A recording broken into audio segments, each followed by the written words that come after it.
ziua! Bine ați venit în bucătăria mea! Astăzi vă prezint o rețetă de pate de ciuperci. Pentru preparare ne trebuie 250 de grame de ciuperci pleurotus, 250 de grame champignon, toate tăiate în felii, 100 de grame de nucă, 2 cepe tocate, 5 linguri cu ulei de măsline, sare și piper. Prima dată prăjim nuca puțin. Punem o tigaie pe foc și așteptăm să se încingă. Când s-a încins, punem nuca.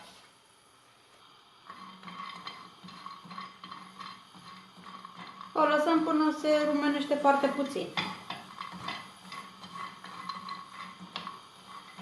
Amestecăm din când în când pentru ca nuca să se prăjească uniform. După 2-3 minute nuca s-a rumenit.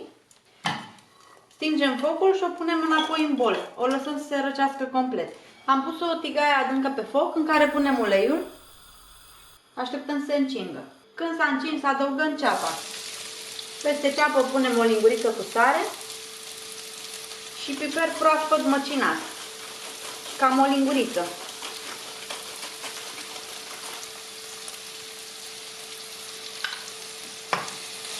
Amestecăm și lăsăm până ce ceapa se înmoaie. Mai amestecăm din când în când. După 5 minute ceapa s-a înmuiat, acum adăugăm ciupercile. Amestecăm și lăsăm ciupercile să se gătească. Le lăsăm până ce se înmoaie. Amestecăm din când în când. După 15 minute ciupercile și ceapa sunt gătite, închidem focul, amestecăm puțin și le lăsăm să se răcească.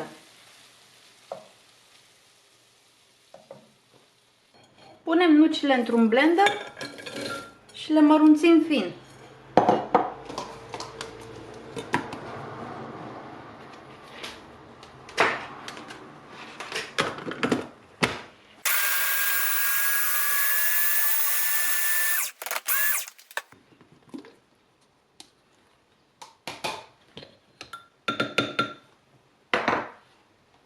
Apoi luăm ciupercile și ceapa și punem nucile peste ele. Apoi pasăm totul cu un blender vertical.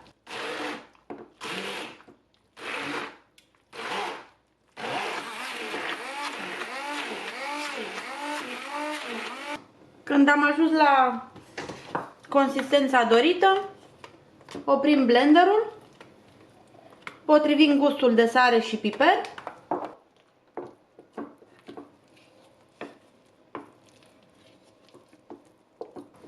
Și pateul cu ciuperci este gata pentru servit. Îl putem servi atât cald cât și rece.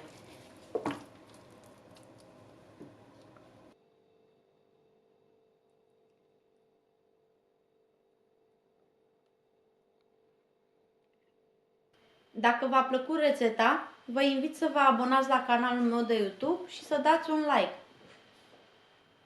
Abonarea voastră nu doar că mă motivează să continui să creez conținut, dar vă va aduce notificări despre cele mai noi rețete.